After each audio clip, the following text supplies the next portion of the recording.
सुबह के 4 बज रहे थे। दरिया के किनारे दूर दूर तक तो मछुआरों के सिवा कोई नजर नहीं आ रहा था। खूब तेज बारिश भी हो रही थी और दरिया में तेज तूफान भी उमड़ रहा था, जिसे देख वो दोनों दरिया में जाने के बजाय अपने नाव को किनारे पर ही बांधने लगे। यार मंगेश, बारिश तो ठीक है पर तूफान ने सब बर्बाद कर दिया। किस्मत दोस्त, किस्मत जो फिलहाल ऐसी हो गई है कि खुद के खाने के लिए भी मछली नहीं बची। खैर, लगता नहीं आज जल्दी सुबह होगी। चल निकलते यहाँ से। यूं तो दरिया किनारे ही सबसे पहले सुबह की लाली बिखरती है, पर आज न जाने कौन सी शामत आने वाली थी जो आसमान से काले बादल का गुबार कम होने का नाम ही नहीं ले रहा था और हर तरफ बस अंधेरा ही अंधेरा फैला था। लेकिन बीच बीच में दिल को दहला देने वाली बिजली इतनी जोर से कड़कती कि पल भर के लिए सब दिन हो जाता। मंगेश अपनी बात आगे निकाल ही रहा होता है कि तभी सूरी को बिजली कड़कने के दौरान दरिया में कुछ बड़ा दिखा। उसे देख सूरी के कदम जम से गए और वो दोबारा से बिजली के कड़कने का इंतजार करने लगा कि आखिर वो क्या था उसे दोबारा से दिखे। और जब दोबारा से बिजली कड़की तो उसने देखा कि जहाज जैसा कुछ समुंदर से निकल पानी के ऊपर आ रहा है। ए मंगेश, इधर देख, समुंदर के अंदर से जहाज निकल रहा है। सूरी को आवाज देते ही मंगेश वापस उसके पास आ गया और सूरी को उंगली से इशारा कर दरिया के एक कोने में देखने को बोला, जहां अब लगातार बिजली कड़के जा रही थी और एक भयानक दिखने वाला जहाज पूरी तरह से समुंदर से निकलकर पानी के ऊपर आ गया और तेजी से मंगेश और सूरी की तरफ बढ़ने लगा। इतनी तेजी से कि उन्हें कुछ समझ आता उससे पहले ही जहाज किनारे लग चुका था और इससे बचने के लिए वो दोनों भी गिरते पड़ते दूर भाग गए। पर जहाज को रुका देख थोड़ी देर बाद वापस आए तो देखा कि जहाज से अभी भी पानी ऐसे गिर रहा है जैसे वो कोई झरना हो। वो जहाज के आजू बाजू चक्कर काटने की आवाज देने लगे कि कोई है या नहीं, लेकिन जहाज से वापस कोई जवाब नहीं आया। जिस पर मंगेश कहता है, लगता है कोई नहीं है जहाज में। फिर ये किनारे कैसे आया? कोई भूत वूत का चक्कर तो नहीं है ना? सूरी ने इतना कहा ही था कि तभी शिप के ऊपर से कंकाल उन दोनों के बीच में आ गिरा, जिसे देख डर के मारे उनकी हालत खराब हो गई और सूरी ने चिल्लाते हुए कहा, चल भाग मंगेश यहाँ से। सूरी का चीखना सुन मंगेश भी वहां से उल्टे पांव दरिया से अपनी बस्ती की ओर भाग निकलता है और वो दोनों चुपचाप सोने की कोशिश करने लगे, लेकिन ढंग से सो नहीं पाते। पूरी रात उन्हें ऐसा ही लगता है कि जहाज के अंदर वो भूतों के बीच फंस गए हैं, जिस वजह से सुबह दोनों की नींद एक चीख के साथ खुली। नींद टूटते ही उन दोनों को बाहर की खुसफुस सुनाई दी। बाहर निकला तो पाया कि शिप मिलने की खबर हर तरफ फैल गई है और बहुत सारे सरकारी अफसर उसकी छानबीन कर रहे हैं कि आखिर वो शिप आया तो आया कहां से। पुराने रिकॉर्ड से पता चला कि ये शिप आज से ठीक 20 साल पहले दरिया में गई थी पर कभी वापस नहीं लौटी और ना ही तो ये पता चल पाया कि आखिर इतना बड़ा जहाज पानी में कहां गायब हुआ था। अब हो गया गायब? समुद्र से बड़ा थोड़ी है जहाज। नहीं यार मंगेश, मुझे कुछ गड़बड़ लगती है। अगर दरिया में गायब भी हो गया तो वापस कैसे आया, वो भी ठीक 20 साल बाद? बिल्कुल वही। और सुना तूने कोई जिंदा नहीं उस जहाज में? मैं बता रहा हूँ यार, कुछ तो गड़बड़ है। तुझे ना बस सब गड़बड़ ही दिखता है, पूरी बात नहीं सुनी तूने। उस जहाज में अभी भी करोड़ों का तेल बचा है जिसे कुछ दिन बाद से निकालना शुरू करेंगे वो लोग। हाँ तो ये आज रात थोड़ा तेल हम भी निकाल लेंगे तो किसे क्या पता चलेगा। वैसे भी मौसम को देख के लगता नहीं है कि अभी हम कुछ दिनों तक दरिया में निकल भी पाएंगे। पर कुछ नहीं, हम आज रात को ही जाएंगे और देखना कल सुबह हम दोनों लखपति होंगे।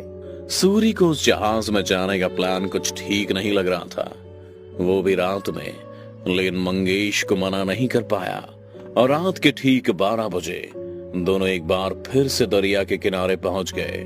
मौसम अभी भी ठीक नहीं था, हल्की हल्की बारिश के साथ जोर जोर से बिजली कड़क रही थी। मंगेश आगे बढ़ते बढ़ते जहाज के पास पहुंचा और घुमाते हुए रस्सी को शिप पर फंसाया और ऊपर चढ़ने लगा। उसके पीछे सूरी भी डरता हुआ ऊपर चढ़ गया।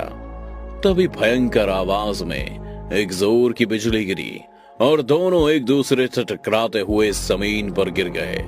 और जब वो उठे तो दरिया के किनारे नहीं बल्कि खुद को दरिया के उफनते लहरों के बीच पाया, जहां चारों तरफ बस पानी ही पानी और घनघोर अंधेरा फैला हुआ था। ए सूरी, ये अचानक से ये जहाज समुद्र में कैसे पहुंच गया? और ये लोग?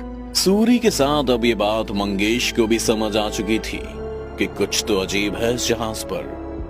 नहीं तो किनारे पर वीरान खड़ा ये जहाज समुद्र में कैसे पहुंचता? और तो और अब इस पर कुछ लोग भी दिखने लगे। पर ये कौन है? मंगेश ये सभी चीजें डरते हुए सूरी से कह ही रहा था कि एक बच्चा मुस्कुराता हुआ सूरी को देख आगे निकल आया और दरवाजा खोल अंदर चला गया। अब ये लड़का कौन है सूरी? शायद मैं जानता हूं पर याद नहीं आ रहा। इससे पहले कि मंगेश सूरी से कुछ और पूछता, उसके पीछे से आवाज आई, समर्थ बेटा आराम से, नहीं तो गिर जाओगे।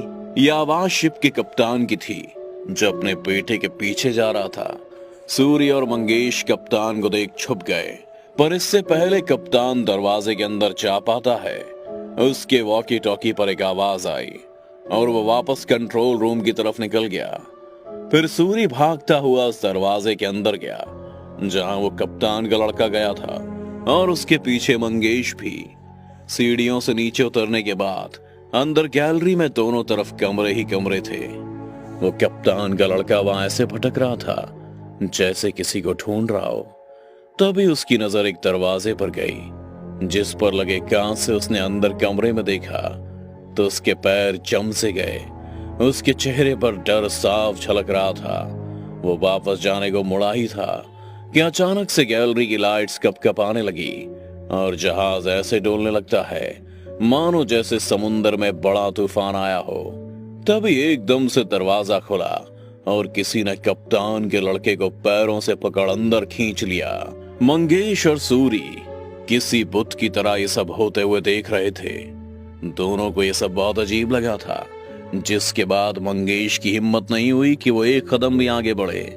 पर सूरी के कान में उस बच्चे के चीखने की आवाज गूंज रही थी और वो डर के मारे कांपते हुए कमरे की ओर पड़ने लगा था जहां से अब किसी की बातें करने की आवाज आ रही थी। मॉम, मैं बात से कुछ नहीं बताऊंगा आप दोनों के बारे में, प्लीज मुझे जाने दो यहाँ से। जाने दूं ताकि तू ये सब अपने बाप को बता दे और फिर वो मेरा जीना हराम कर दे। वैसे भी तेरी बेबी सिटिंग कर करके ना मैं थक गई हूँ। आज तुझे खत्म ही कर देती हूँ और यहीं समुंदर में फेंक दूंगी। दुनिया की नजर में तो मैं तेरी माँ ही हूँ।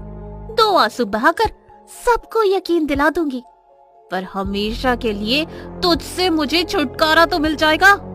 जब सूरी ये सब सुनता और देखता है तब उसे याद आता है कि वो लड़का उसके बचपन का दोस्त समर्थ है, जिससे वो अक्सर दरिया पर मिलता है, और वो औरत उसकी सौतेली माँ है जिसने समर्थ के पापा से शादी सिर्फ फॉरेन ट्रिप और पैसों के लिए की है, जिसके बदले समर्थ के पापा बस यही चाहते थे कि वो समर्थ को अपने बच्चों की तरह पाले और माँ का प्यार दे।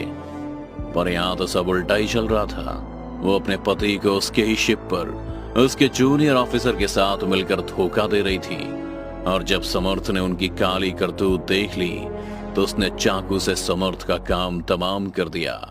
इससे पहले कि सूरी और मंगेश कुछ कर पाते, शिप का कप्तान हाथ में पिस्तौल लिए दौड़ता हुआ कमरे में आ गया जहां उसके बेटे की लाश पड़ी थी। कप्तान को देख उसका जूनियर ऑफिसर वहां से भागने को ही था कि उसने उसे देखते ही गोली मार दी। जूनियर ऑफिसर वहीं ढेर हो गया, पर उस औरत को यह समझ नहीं आ रहा था कि कप्तान को यह सब कैसे पता चला। तभी उसकी नजर समर्थ के हाथ में रखे वॉकी टॉकी पर गई और वो सब समझ गई, जिसके बाद कप्तान के आगे वो गिड़गिड़ाने लगी। बेबी, जैसा तुम सोच रहे हो वैसा कुछ नहीं है। प्लीज मुझे अपनी बात समझाने का एक मौका तो दो। कप्तान बिना कोई और बात सुने बची कुची गोली उसके सीने में उतार देता है और अपने बेटे की लाश गोद में लिए कमरे से बाहर जाने को ही हुआ। तभी जहाज को एक तेज झटका लगा और कप्तान के साथ साथ मंगेश और सूरी भी इधर उधर डोलते हुए गिर पड़े। तभी नीचे पड़े कप्तान के वॉकी टॉकी से आवाज आई, सर हमारी शिप समुद्री तूफान के घेरे में फंस चुकी है, अगर आप अभी नहीं आए तो सब कुछ आउट ऑफ कंट्रोल हो जाएगा।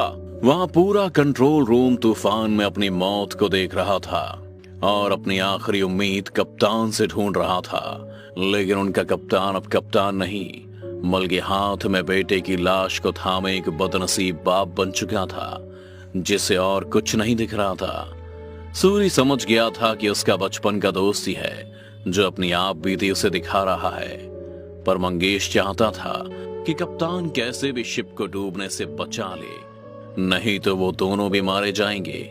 पर सूरी जान चुका था कि कुछ भी उसके हाथ में नहीं है। वो मंगेश को अपने साथ ले शिप के ऊपर आ गया, जहां सामने स्याह समुद्र में सबको अपनी मौत दिख रही थी। क्रू मेंबर्स के बीच भगदड़ ऐसे मच गई, तभी आसमान को छूती एक लहर उठी और जहाज को अपने आगोश में ले वापस समुद्र में चली गई। मंगेश और सूरी छटपटाते हुए खुद को डूबने से बचा रहे थे, लेकिन अब उनकी आंखें बंद होने लगीं। जब आंखें खोली तो वो किनारे में उस जहाज के नीचे बदहवास पड़े थे। बारिश अभी भी हल्की हल्की हो रही थी और तेज बिजली कड़क रही थी। होश में आते ही सूरी ने मंगेश को उठाया, जुटते ही बोला, तेल मिल गया बाढ़ में, पहले जान बचा सूरी और भाग यहाँ से। इतना कहते ही मंगेश वहां से भाग गया, सूरी को अकेला छोड़ के। शायद वो उसका सच्चा दोस्त नहीं था, पर समर्थ ने अपनी दोस्ती मरने के बाद भी निभाई और सूरी को याद दिलाया कि उसका बचपन का कोई दोस्त भी था जो इस स्याह समुद्र में समा गया और फिर कभी वापस नहीं आया।